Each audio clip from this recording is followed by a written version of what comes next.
ఈ ఉంగుటూరు కళ్యాణం దగ్గర చేపలు పడుతున్నారండి, వాళ్ళు ఇస్తున్నారు.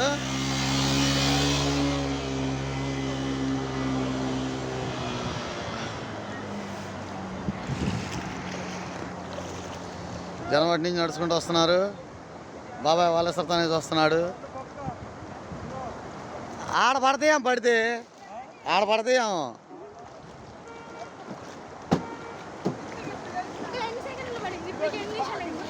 ఇప్పుడేనా స్టార్ట్ చేసింది?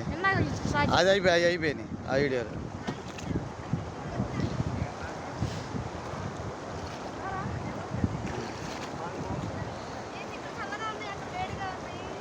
చూడండి జనం ఎలా ఉన్నారో, నడుచుకుంటూ వస్తున్నారు వాగుల్లో. వాళ్ళు విసిరాడు.